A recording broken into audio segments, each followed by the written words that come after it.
Saudara, nama Anies Baswedan terus mengungguli sejumlah survei Pilkada Jakarta. Namun hingga kini belum ada sosok yang resmi diusung sebagai lawan Anies Baswedan. Akankah Anies akan berujung melawan Ahok atau Ridwan Kamil di Pilgub Jakarta? Kita bahas di sore hari ini bersama dengan politisi PDI Perjuangan. Sudah ada Chiko Hakim, juga ada politisi dari Nasdem Ahmad Lukman Jupiter, dan juga Direktur Eksekutif Poltreking Mas Hanta Yuda. Selamat petang Bapak-Bapak. Assalamualaikum. Selamat petang, Waalaikumsalam. Halo Selamat sore. Oke, saya langsung ke Mas Chiko. Mas Chiko, kalau tadi katanya Pak Hasto begitu, terbuka komunikasi saat ini dijalin dengan PKB dengan menugaskan Pak Basarah begitu, Ahmad Basarah. Benarkah demikian? Itu betul sekali. Jadi Ibu Megawati Soekarno Putri, Ketua Umum kami, menugaskan Pak Ahmad Basarah untuk berkomunikasi dengan Gus Imin terkait dengan pilkada serentak di seluruh Indonesia ini. Ada beberapa pilkada yang telah disampaikan tadi oleh Mas Hasto, Jawa Timur, Jawa Tengah, Riau, dan juga DKI Jakarta. Jadi memang PKB adalah salah satu partai yang kita terus intens menjalin komunikasi, tetapi kami tidak menutup jalur komunikasi dengan partai manapun di pilkada manapun. Jadi kerjasama di daerah khusus Jakarta ke depannya ini tentu akan sangat mungkin bersama dengan Partai Kebangkitan Bangsa, entah itu dalam bentuk mengusung calon dari internal kami sebagai calon gubernur, atau bergabung dengan kerjasama politik atau koalisi politik yang sudah ada. Kita lihat aja nanti. Mas Chiko, tapi komunikasi kan memang dibuka dengan partai politik, tidak hanya dengan PKB begitu ya. Tapi yang kemudian menarik adalah dengan PKB begitu. Nah, arahnya kemana? Sudah mengerucutkah dengan nama Basuki Cahayapurnama dengan PKB Cawagupnya atau bagaimana? Atau masih nego-nego nih sebenarnya? Kami di internal juga belum memutuskan secara definitif apakah Pak Ahok yang akan kami usung dari internal sebagai calon gubernur ataupun sebagai calon gubernur. Sejujur saja sampai hari ini masih ada beberapa nama lain yang menjadi pertimbangan kami, seperti Pak Jarod, Pak Bu Risma, bahkan juga Pak Andika, dan ada nama Mas Pramono Anung. Nah, ini yang pertama. Tetapi kalau kita melihat hasil survei Litbang Kompas maupun indikator politik yang baru saja dirilis, tentu akan sangat amat disayangkan kalau sampai yang nomor 2 atau Pak Ahok ini juga tidak bertarung, karena sepertinya juga akan sangat kompetitif kalau bertarung di Pilkada Jakarta. Tapi kita lihat saja nanti, karena ini kan banyak variabel yang menjadi pertimbangan. Jadi nama Ahok sayang ya kalau tidak bertarung di Jakarta ya, kalau melihat popularitasnya ini di nomor 2 ya. Saya rasa bukan cuma saya yang akan mengatakan begitu.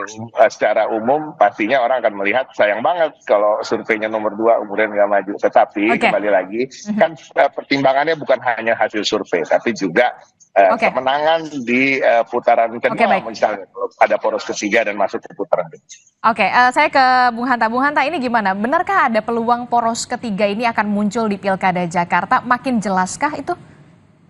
Ya, Adisti, untuk melihat peta elektoral di pilkada ataupun di pilpres sekalipun, itu ada 2 variabel, faktor yang sangat menentukan. Satu, kita harus melihat faktor elektabilitas, yang kedua ada boarding pass. Nah, kalau bicara elektabilitas, kekuatan elektoral, realitasnya di survei, di Kompas, di indikator, termasuk di Poltreking, kami melakukan survei, itu menunjukkan memang ada 3 kandidat yang terkuat. Satu, Anies Baswedan, yang ya itu wajar karena beliau tanda petik ada incumbent. Posisi incumbency ini tentu menguntungkan posisi Anies Baswedan. Ditambah saling sebagai petahana, kita tahu juga penantangnya belum jelas. Nah, yang kedua memang ada nama yang muncul dari nama elektabilitas per hari ini, yaitu Pak Ahok, Basuki Cahayapurnama, dan ketiga ada Pak Ridwan Kamil.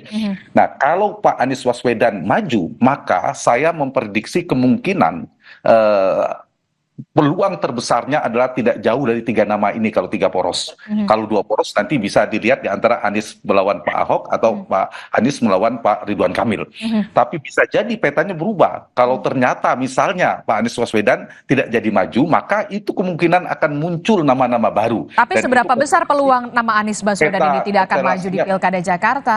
Ada potensi, Adisti. Nanti saya kira itu. Yang kedua, saya ingin jawab pertanyaan itu dari sisi boarding pass. Per hari ini kita lihat memang Anies Baswedan sudah mengantongi paling tidak dari 2 partai, PKS dan Partai Nasdem.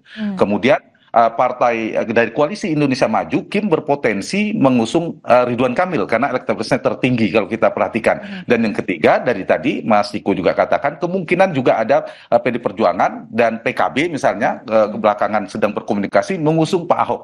Tetapi tiga poros ini ya Disti masih cair, memiliki tingkat kerentanan atau belum bulat, kerentanan untuk tidak jadi juga tinggi. Satu, misalnya si Pak Anies, itu kan mungkin dinamika antara PKS dan Nasdem. Kalau ternyata PKS jadi bergabung dalam pemerintahan Prabowo, pemerintahan yang baru, apakah mungkin ada perubahan dinamika itu? Kemudian Kim kita tahu masih terbelah antara terutama partai terkuat di dalam Kim itu Gerindra dan Partai Golkar. Partai Golkar lebih condong menginginkan Ridwan Kamil kadernya berada tetap Baik, menarik sekali Bung Hanta. Di Jakarta diinginkan oleh Gerindra. Sementara sementara Pak Ahok juga belum jelas karena PD Perjuangan tidak bisa mengusung sendiri. Artinya baru komunikasi dengan PKB. Jadi per hari ini petanya Anies terkuat. Memang, tetapi bukan berarti Anies tidak bisa dikalahkan.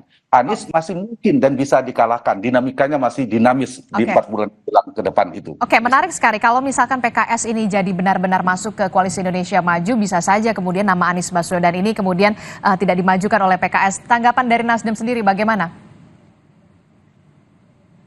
Mas Jupiter? Ya. Mas Jupiter, mendengar suara? Ya.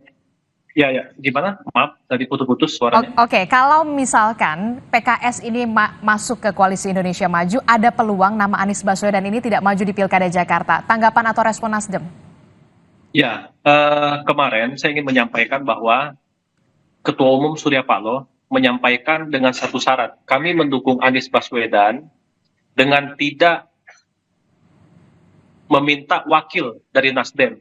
Itu tujuannya adalah kami memberi ruang sehingga Pak Anies ke depannya itu bisa menjalin komunikasi dengan partai politik, termasuk dengan Partai Gerindra, Partai Golkar, dengan Partai PKB, maupun partai-partai lainnya. Kami membuka ruang seluas-luasnya sehingga Pak Anies ini bisa menjalin komunikasi untuk membangun kota Jakarta ini secara bersama-sama. Karena tidak mungkin kota global ini dibangun hanya dengan sendirian, dan kita ingin melibatkan semua pihak untuk tujuan bersama-sama untuk memajukan kota global ini.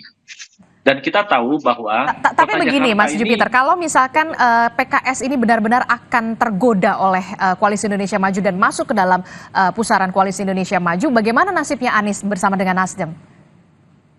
Ya, saya kira nggak ada masalah ya, karena kami meyakini bahwa yang pertama Pak Anies ini pernah memimpin di Jakarta dengan prestasi yang baik, dan saya yakin akan banyak beberapa partai politik juga yang sudah mulai melakukan komunikasi dengan Pak Anies. Jadi kami tidak khawatir ketika nanti memang seandainya PKS membentuk poros baru, saya kira itu menjadi satu peluang juga. Satu peluang dalam arti kita mengadu gagasan, ada sparring partner. Nah, sebuah kesempurnaan itu ketika semakin banyak gagasan yang ditawarkan kepada masyarakat Jakarta tentu akan semakin baik.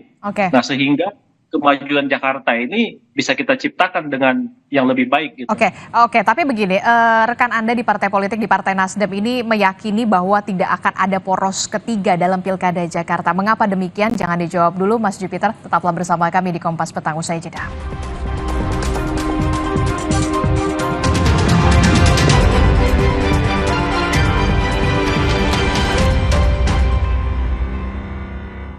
RUU tentang Tentara Nasional Indonesia apakah dapat disetujui? Kata saya banyak loh yang ojek online untuk nambah-nambah, terus mau dilarang. Ya udahlah, yang penting hadir, kerja baik. Saya secara pribadi tidak setuju TNI boleh bisnis. Gimana urusan kerjaannya? TNI profesional. Bersama Kepala Staf Kepresidenan Jenderal TNI Purnawirawan Muldoko. Selengkapnya dalam Rosi Kamis 25 Juli pukul 8:30 malam di Kompas TV. Emangnya ada waktu buat sakit kepala? Panadol Extra. Cepat redakan sakit kepala dan nyeri yang mengganggu. Dapat diminum sebelum makan dan tidak menyebabkan kantuk. Demi kamu, kami ingin lebih dekat. Menjalin kedekatan dengan hiburan terlengkap. Demi kamu, kami ingin lebih ngebut biar kamu bebas download, upload, dan main game lancar jaya. Demi kamu, kami ingin lebih mendengar, siaga mendengar untuk memberi solusi. Demi kamu, kami ingin lebih satset. Satset bikin kamu gampang internetan seru di rumah. Demi kamu, kami ingin jadi lebih.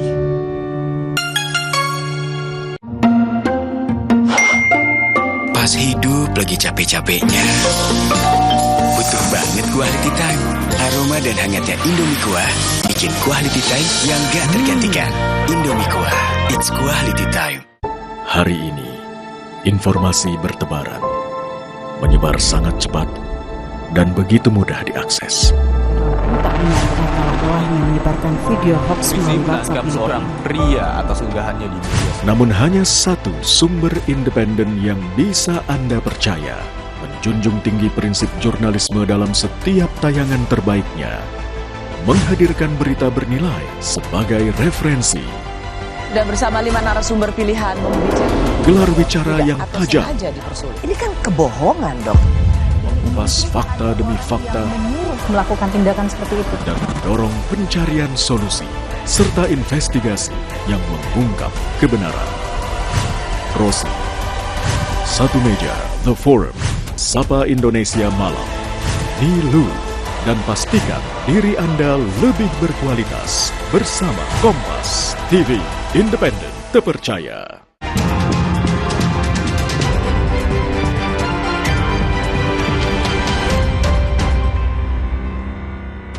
Terima kasih Anda masih bersama kami di Kompas Petang. Saudara, melanjutkan perbincangan saya soal Pilkada Jakarta. Saya langsung ke Mas Jupiter. Mas Jupiter, tadi kan di paket sebelumnya Bung Sahroni mengatakan yakin betul kalau memang tidak ada poros ketiga dalam Pilkada Jakarta. Kenapa begitu?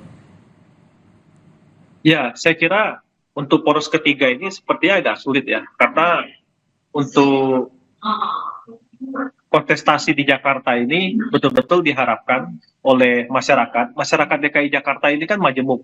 Yang pertama bukan hanya pemilih Islamis, kedua ada pemilih nasionalis, kemudian yang ketiga ada pemilih intelektual. Artinya dalam semua partai politik itu pasti akan berhitung, tidak akan sembarangan untuk mengusulkan nama yang dianggap berpotensi kemungkinan kalah.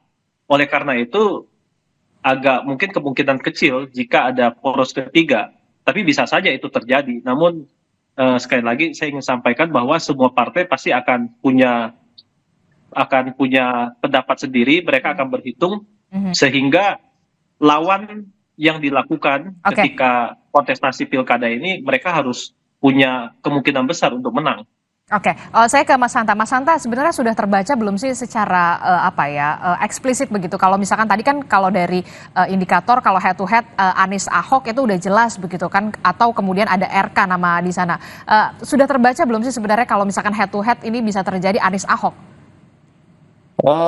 Masih mungkin dinamis menurut saya. Memang bisa tiga ya, seperti saya katakan tadi, berbagai macam catatannya. Tetapi mungkin juga ini akan menjadi dua. Kalau tiga kita bicara PDIP ya, PDIP pasti memperhatikan kalau ingin lolos di putaran kedua, nama seperti Pak Ahok yang dipertimbangkan karena memiliki kemampuan kompetisi lebih kuat untuk masuk putaran kedua.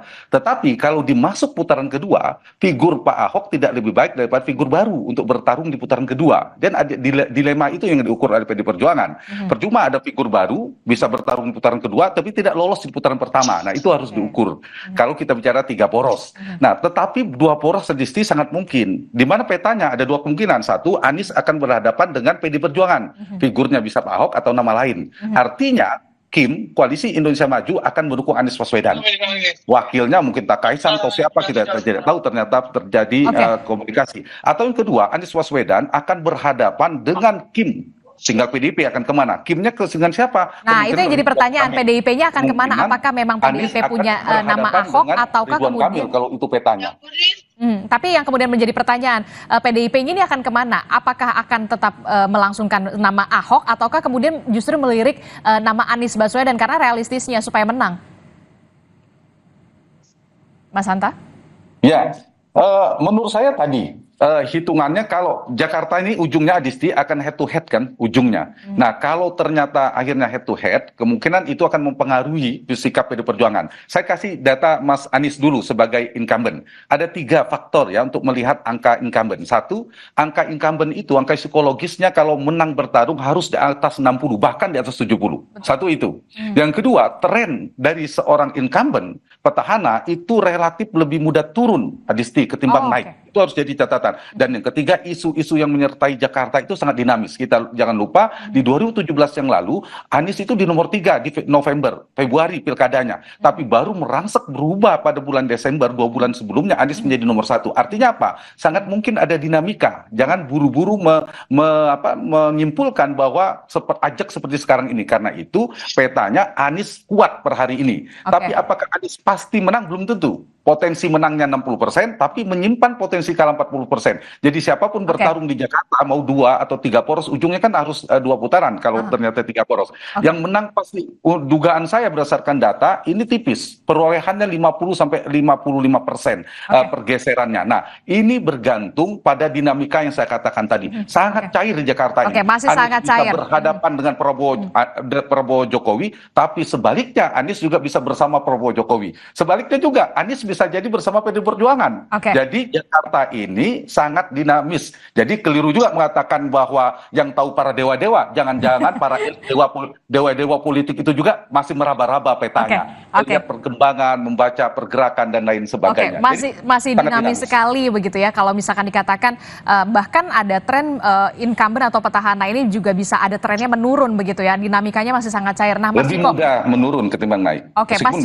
Mas Ciko, terakhir Mas Ciko, singkat saja, kenapa sih PDI Perjuangan tampaknya masih belum belum all out begitu untuk menyandingkan nama Anies dan juga Ahok gitu untuk head to head, ataukah memang melihat takut kalah lagi ketika melawan Anies kalau menyandingkan nama Ahok, Mas Ciko? Sebenarnya kita lebih takut salah ya daripada takut kalah. Tapi pada prinsipnya tentu kalau kita maju dalam kontestasi pilkada atau kontestasi apapun, tentunya kita ingin menang. Dan itu juga kita pertimbangkan matang-matang, kita cermati masak-masak, dan kita betul-betul mendalami variabel-variabel yang akan kita pertimbangkan untuk mendukung salah satu calon dari kita. Tapi pada prinsipnya kan memang intinya PDI Perjuangan akan mengusung calon.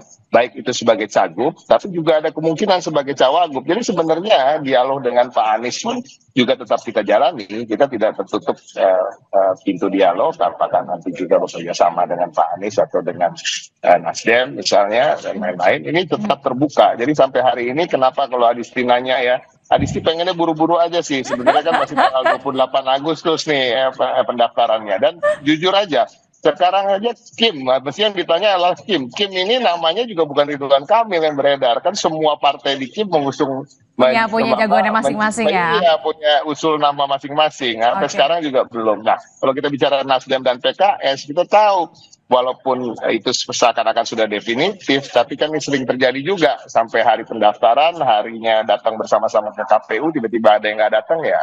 Itu juga bisa terjadi. Nah, kita lihat aja nanti. Tapi pada prinsipnya yang harus diketahui bahwa yang pasti PDI Perjuangan akan mengusung kader, baik itu sebagai calon gubernur maupun bagi calon wakil gubernur. Saya ke Mas Jupiter. Mas Jupiter, ternyata kalau menurut Mas Hanta ini nama Anies Baswedan belum sepenuhnya aman. Nah, kalau PKS ini memang ke Koalisi Indonesia Maju, bagaimana dengan Nasdem ini? Kawan koalisi mana yang kemudian akan dikomunikasikan terbuka? Ya, sampai hari ini makanya bahwa Pak Anies ini kami memberikan kesempatan, memberikan ruang untuk menjalin kepada semua partai politik koalisi, calon koalisi partai politik yang dianggap memiliki visi yang sama untuk membangun kota Jakarta ke depan. Nah, tentu ini masih sangat cair dan kami memberikan waktu hingga tanggal 22 Agustus untuk menentukan calon wakil yang akan mendampingi dan akan memperkuat pada saat kontestasi pilkada ini. Nah, tentu Pak Anies ini kan bukan orang yang sempurna juga. Makanya dalam hal ini dia akan terus memberikan ruang untuk komunikasi politik ke depan agar untuk memperkuat antar calon partai koalisi ke depan sehingga kesempurnaan itu kita saling melengkapi. Oke, termasuk juga membebaskan ruang gerak nama Anies Baswedan untuk mencari pendampingnya begitu ya untuk Pilgub Jakarta ini. Kalau dari Nasdem, bahkan Nasdem tidak menyodorkan satupun nama dari Nasdem begitu ya, Mas Jupiter. Ya tentu. Nah, oke, saya ke Kami tidak ingin membelenggu Pak Anies.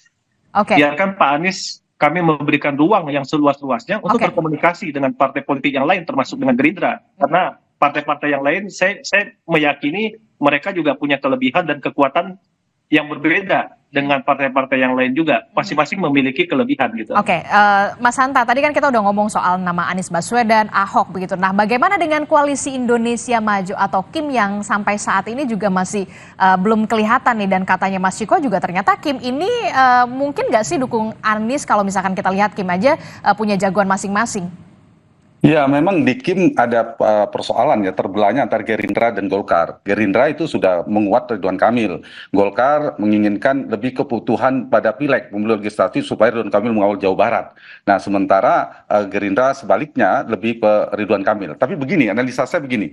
Kalau ternyata Anies Baswedan yang maju sebagai calon gubernur DKI, maka kemungkinan KIM itu menurut saya tidak ada pilihan. Jadi harus ada nama kuat untuk mengimbangi. Per hari ini datanya hanya Ridwan Kamil. Tapi kalau Anies gagal, Adisti, mungkin muncul nama lain yang ke belakang Golkar munculkan nama baru, petanya baru lagi. Itu kira-kira. Jadi petanya sekarang. Tapi kalau nama baru mungkin nggak sih mengerek secara cepat begitu? Singkat saja. Sulit. Kalau ada Anies Baswedan, menurut saya sulit. Kalau Anies maju, kemungkinan nama terkuat Ridwan Kamil. Itu dugaan saya. Jadi lawan Anies itu ada dua kemungkinan. Akan berhadapan dengan KIM, maka PD Perjuangan akan kemungkinan bersama Anies Baswedan. Mungkin menyodorkan nama wakil. Nah, itu dinamikanya PKS sudah punya wakil juga. Atau Anies Baswedan berhadapan dengan calon PD Perjuangan. Nah, kemungkinan KIM bergabung bersama Anies Baswedan. Itu kira-kira petanya. Kita lihat faktor 2 tadi, faktor elektabilitas pergerakan seperti apa. Yang kedua, yang pemilik boarding pass, para veto player partai politik, para elit politik itu akan mengatur partai akan bergerak kemana. Dan jangan lupa, peta pilkada DKI tidak bisa dipisahkan dengan peta di nasional. Jadi PD Perjuangan bergabung bersama KIM agak kecil kemungkinannya ketimbang PD Perjuangan bersama Anies Baswedan. Oke, baik, kita akan tunggu bagaimana otak-atiknya, apakah PD Perjuangan nanti akan merapat kepada Anies Baswedan ataukah memang punya nama baru dari kader internalnya. Terima kasih Mas Ciko telah bergabung bersama kami, Mas Jupiter, Mas Hanta telah bergabung bersama kami. Terima kasih Bapak-bapak. Assalamualaikum, selamat sore.